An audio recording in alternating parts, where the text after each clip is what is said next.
Welcome to Jeff's English class.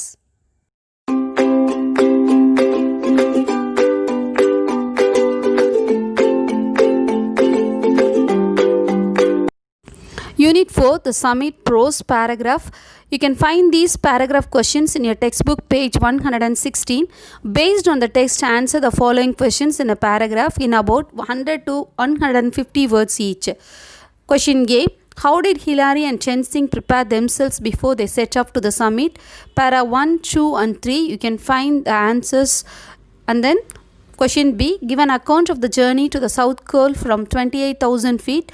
Para 4 to 8, you can find the answers. Question C, describe the feelings of Edmund Hillary and Chen Xing as they reach the top of the summit. Here the answer is in para 18. D, the ridge had taken us 2.5 hours, but it seemed like lifetime. Why? Para 15 to 17, you can find the answer. Question E, describe the view from the top. What was the most important photograph? You can find answers from para 19 and 20. And then question F, there is no height, no depth that the spirit of man guided by higher spirit cannot attain. Discuss the above statement in the context of the achievement of Edmund Hillary and Chen Xing. So here you can see 6 questions. I'm not going to answer all the questions. Just I'm going to give a general paragraph. Let's see the paragraphs. Let's see paragraph for late bloomers. The summit narrates the struggles faced by Edmund Hillary and Chen Xing during their expedition to the Mount Everest. Edmund ஹில்லாரியும் டென்சிங்கும் mount எவரெஸ்டில் ஏறுவதற்கான மேற்கொண்ட முயற்சிகளில் எத்தகைய போராட்டங்களை சந்தித்தார்கள் என்பதை விளக்குவதே summit. On 29th May 1953 at 4 AM they got ready for the climb. 29ஆம் தேதி மே மாதம் 1953ஆம் வருடம் அதிகாலையில் 4 மணிக்கு அவங்க ஏறுறதுக்கு தயாராக இருந்தாங்க. They drank lemon juice and ate sardines on biscuits. நல்ல லெமன் ஜூஸ் எடுத்துக்கிட்டாங்க, எலுமிச்சை சாறு, அதோட சுகர் நிறையா ஆட் பண்ணிக்கிட்டாங்க. அப்போ தான் அவங்களுக்கு எனர்ஜி கிடைக்கும். அண்ட் ஏட் சார்டினஸ்னால் அது ஒரு வகையான மீன், பிஸ்கெட்ஸ் அதெல்லாம் வச்சு எடுத்து சாப்பிட்டுட்டு கிளம்ப ஆரம்பித்தாங்க. They carry their oxygen bottles on their back. அவரோட முதுகில் ஆக்சிஜன் சிலிண்டர்ஸை அவங்க எடுத்துட்டாங்க. The snow was very soft. அந்த ஸ்னோ ரொம்ப சாஃப்டாக இருந்தது. அப்படி சாஃப்டாக இருக்கும்போது நம்ம காலை வச்சோம் அப்படின்னு சொன்னாக்கா அது நொறுங்க ஆரம்பிக்கும். It was very difficult and dangerous for them to claim. அதனால் அவங்களுக்கு அது ரொம்ப கடினமானதாகவும் ஆபத்து நிறைந்ததாகவும் இருந்தது அவங்க ஏறுறதுக்கு. They found 2 oxygen bottles left by previous visitors. அவங்க போகிற வழியிலே 2 ஆக்சிஜன் சிலிண்டர்ஸ் பாட்டில்ஸ் அவங்களுக்கு கிடைச்சிது. அது ஏற்கனவே மலை ஏறினவங்க விட்டு போன அந்த சிலிண்டர்ஸ் இருந்ததுங்க. The ridges seemed never ending. அவங்க ஏறுற அந்த மலை சிகரமானது எதுவும் முடிவே இல்லாமல் போயிட்டு இருந்தது. They struggled and moved. ரொம்ப போராடி கொண்டே அவங்க முன்னேறி போயிட்டு இருந்தாங்க.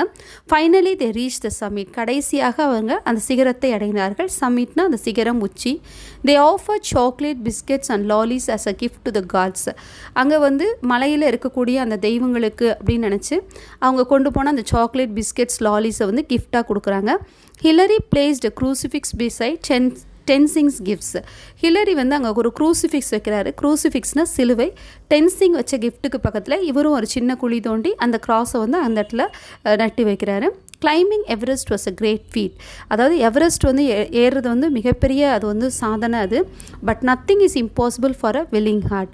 அதாவது நம்மளுக்கு மனம் இருந்தால் எதுவும் மார்க்கம் உண்டு. அதான் where there is a will there is a way அப்படின்னு சொல்லுவாங்க. மனம் இருந்தால் மார்க்கம் உண்டு.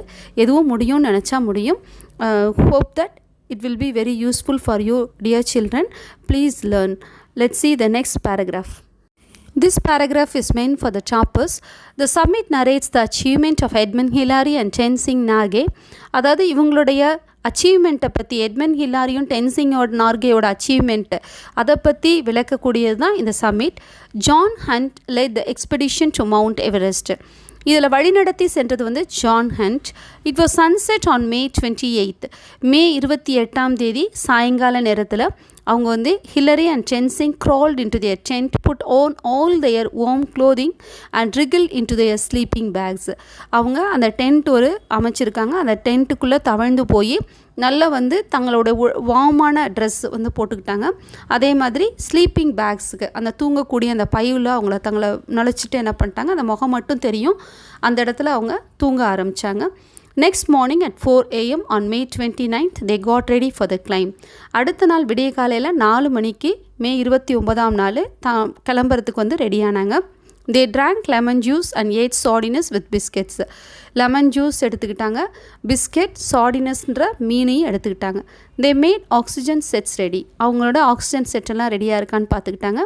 They left the camp at 6:30 a.m. அந்த கேம்பை விட்டு அவங்க போகும்போது 6:30 மணி. அப்போ போகும் பொழுது they carry their oxygen bottles on their back. அவங்களுடைய முதுகுக்கு பின்னால் அந்த ஆக்சிஜன் பாட்டில்ஸ் எல்லாம் செட் பண்ணிக்கிட்டாங்க. They connected oxygen to their lungs. அந்த ஆக்சிஜன் சப்ளை லங்ஸுக்கு போகிற மாதிரி, அவங்களோட நுரையீரலுக்கு போகிற மாதிரி அதை வந்து நல்லா ஃபிக்ஸ் பண்ணிக்கிட்டாங்க. Tenzing kick steps towards the ridge. அவர் வந்து என்ன பண்ணார் அப்படின்னு சொன்னாக்கா, அந்த ஸ்டெப்ஸ் எல்லாம் வந்து அதை படி ஏறுற மாதிரி வெறும் மலை முகட்டில் வந்து சரிவில் ஏற முடியாது, அதனால் ஸ்டெப்பை உருவாக்கி அதில் ஏற ஆரம்பித்தார். They reached about 28,000 feet. 28,000 அடி உயரத்துக்கு போனாங்க. The snow was very soft. அந்த ஸ்னோ வந்து ரொம்ப மென்மையாக மிருதுவாக இருந்தது. So it was very difficult and dangerous for them to climb. அதனால் அவங்களுக்கு மிகவும் கடினமானதாகவும் ஆபத்து மிகுந்ததாகவும் அவருடைய பிரயாணம் இருந்தது. They found 2 oxygen bottles. போகிற வழியில் 2 ஆக்சிஜன் பாட்டில்ஸ் பார்த்தாங்க. It was left by Evans and Baudouin. அதாவது இவான்ஸ் போடிலான் ரெண்டு பேர் ஏற்கனவே அதை ஏறினவங்க அதை விட்டு சென்றிருக்கிறார்கள். They struggled a lot. அவங்க ரொம்ப அந்த மலையில் ஏறுறதுக்கு ரொம்ப சிரமப்பட்டாங்க. Hillary was cutting the snow. Hillary வந்து அந்த ஸ்னோவை வந்து அப்படியே கட் பண்ணி ஐஸ் ஆக்ஸ் வச்சு கட் பண்ணிகிட்டு இருந்தார். Tenzing was belaying. They continued with hope. அவர் வந்து டென்சிங் வந்து அவரை பிடிச்சிட்ருக்கும் போது இவர் வந்து அந்த ஸ்னோவை கட் பண்ணுவார். ஸோ இந்த நம்பிக்கையோடு அவர்களுடைய பிரயாணத்தை தொடங்கிட்டுருக்காங்க. Their first oxygen cylinder entered. அவங்க கொண்டு போன ஒரு ஆக்சிஜன் சிலிண்டர் தீந்து போயிடுச்சு. ஹில்லாரிஸ் அப்பாரட்டஸ் வாஸ் மச் லைட்டர் தென். அதனால் ஹில்லாரியோட அப்பாரட்டஸ் இப்போ வந்து எப்படி இருக்குன்னா லைட்டராக வெயிட்லெஸ்ஸாக இருக்குது. So it became easy for them and felt much relieved. அதை பார்த்தோன்னா அவங்களுக்கு ரொம்ப ஈஸியாகிடுச்சு. வெயிட்லெஸ்ஸாக இருக்கும்போது ரொம்ப ஈஸியாகிடுச்சு. ரொம்ப ரிலீவ்டாக ஃபீல் பண்ணுறாங்க, ஃப்ரீயாக ஃபீல் பண்ணுறாங்க. Tenzing was leaving the rope and Hillary was moving inch by inch to reach the top of the rock. Tenzing அப்படியே அந்த கயிறை பிடிச்சிட்டு இருக்கும் போது அவர் வந்து இன்ச் பை இன்ச்சாக மூவ் ஆகுறாரு. இவங்க 2 பேரும் இப்படி ஒருத்தர் மாற்றி ஒருத்தர் வந்து அந்த மலை மேலே ஏறிட்டு இருக்காங்க. The ridge took them 2.5 hours but it seemed a lifetime. அதாவது அதை போய் சேர்றதுக்கு 2.5 மணி நேரம். அதை பார்த்தா வந்து வாழ்நாள் முழுக்க வந்து இது பண்ண மாதிரி இருக்குது, அந்த கஷ்டப்பட்ட மாதிரி இருக்குது. அப்போ they reached the top of the summit at 11:30 a.m. கடைசியாக ஒரு உச்சியை அடையும் பொழுது மணி 11 மணி 30 நிமிடம். தே ஷுக் ஹேண்ட்ஸ் அண்ட் ஹக்டு. அதை ரீச் ஆனதுனால சந்தோஷமாக கை குலுக்கிக்கிறாங்க. அவங்க 2 பேரும் ஹக் பண்ணிக்கிறாங்க. Tenzing made a little hole in the snow and placed a bar of chocolate, biscuits and lollies as an offering to God. அப்போ என்ன பண்ணுறாங்க, அங்கே போனப்போ கடவுளுக்கு ஒரு காணிக்கையாக அவங்க கொண்டு போன சாக்லேட், பிஸ்கெட்ஸ், லாலிஸ் இதெல்லாம் வைக்கிறாங்க. Hillary placed crucifix beside Tenzing's gifts. Hillary என்ன பண்ணுறாருன்னா, க்ரூசிஃபிக்ஸ்னால் ஒரு கிராஸ், அது சிலுவையை அந்த டென்சிங் கிஃப்ட் பக்கத்தில் அவரும் ஒரு குழி தோண்டி அந்த சிலுவையை வந்து அந்த இடத்துல நட்டு வைக்கிறாரு. Finally the climbers descended quickly to reach the tent. கடைசியில் வந்து அவங்க வேகமாக அந்த டென்ட்டுக்கு ஆக்சிஜன் சிலிண்டர் தீர்றதுக்குள்ளே இறங்கணும், அதனால் வேகமாக இறங்குறாங்க. The mountaineers exhibited their patience and mutual understanding during their expedition. அந்த மவுண்டனர்ஸ் என்ன பண்ணுறாங்க அப்படின்னு சொன்னால், பொறுமையினாலும் அவங்க 2 பேத்துக்கு இடையில் மியூச்சுவல் அண்டர்ஸ்டாண்டிங், 2 பேத்துக்குள்ளே ஒரு சரியான புரிதலும் இருந்ததுனால அவங்க எக்ஸ்பெடிஷன் நல்லா பண்ண முடிஞ்சது. Selflessness and higher spirit guides one to reach any height.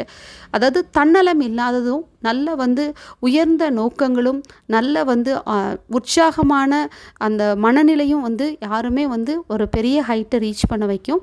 The great heroes prove that nothing is impossible for a willing heart.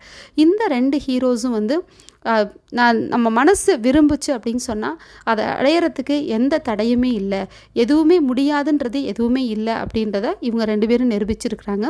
Hope this paragraph will be useful to you children. Please learn these paragraphs. Let's see the quotes. Here I am giving you Edmund Hillary's quotes. I gave you 7 quotes here. 5 quotes are given by, first 5 are given by Edmund Hillary. People do not desire to become extraordinary, they desire to accomplish extraordinary things. அதாவது அவங்க ரொம்ப extraordinary பீப்புளாக இருக்கணும்னு நினைக்கல, ஆனால் அவங்களுடைய செயல்கள் வந்து எப்படி இருக்கணும்னு நினச்சாங்க, எக்ஸ்ட்ராடினரியாக இருக்கணும்னு நினச்சாங்க அப்படின்னு அர்த்தம். ஆர்டினரிக்கு opposite extraordinary. Second one is life is bit like a mountaineering, never look down. அதாவது லைஃப் நம்முடைய வாழ்க்கை வந்து ஒரு மலையேற்ற மாதிரி தான். Never look down. நம்ம என்ன செய்யக்கூடாது, திரும்ப கீழே வந்து பார்க்கக்கூடாது அப்படின்னு சொன்னால் அதை பார்க்கும்பொழுது வந்து பயம் இருக்கும் இல்லையா. அதனால் வந்து என்றைக்குமே பாஸ்ட் இஸ் பாஸ்ட். நம்ம வந்து பாஸ்ட்டை வந்து ரீப்ளேஸ் பண்ண முடியாது. அதை தான் அவர் சொல்கிறாரு.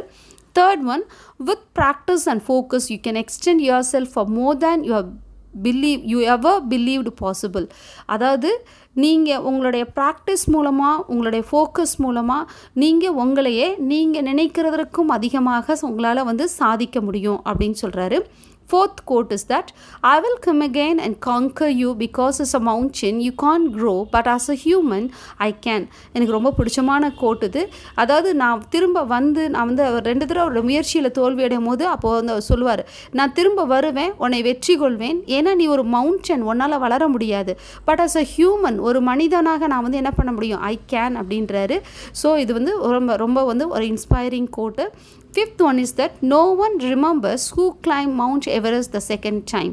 அதாவது வந்து யாருமே வந்து ஃபஸ்ட்டு வந்தவங்கள தான் நினச்சி பார்ப்பாங்க. ரெண்டாவதாக வந்தவங்கள எப்போ யாரை கேட்டாலும் மவுண்ட் எவரெஸ்ட்டில் ஃபஸ்ட் ஏறினா டென்சிங் எல்லாரும் அப்படின்னு சொல்லிட்டு இருப்பாங்க.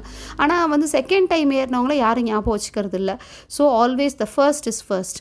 And then the sixth quote is that, this is given by Henry David Thoreau. Go confidently in the direction of your dreams. Live the life you have imagined. அதாவது வந்து உன்னுடைய கனவுகளின் அந்த பாதையில் நீ நம்பிக்கையோடு கடந்து போ. அதை நீ வந்து என்ன நினச்சிருக்கியோ அதை வந்து நீ கண்டிப்பாக அடைவ. அவனுடைய இமேஜின் பண்ணதை லைஃப்பை நீ வாழ அப்படின்றாரு. And then the last quote is given by Margaret Mead. Always remember that you are absolutely unique, just like everyone else. எப்பயுமே நீங்கள் ஞாபகம் வச்சுக்கோங்க, you are absolutely unique. நீங்கள் ஒரு தனித்தன்மை வாய்ந்தவர்கள், just like everyone else, எல்லாரை போலவும். அதனால் வந்து அந்த தனித்தன்மையை நீங்கள் வந்து வெளிக்கொணரும் அப்படின்னு சொல்லிட்டு இவங்க மார்க்ரெட் சொல்லியிருக்கிறாங்க. Hope these paragraphs will be useful to you children. Please go through these paragraphs. If you are not yet subscribed, please subscribe, and then thanks for watching.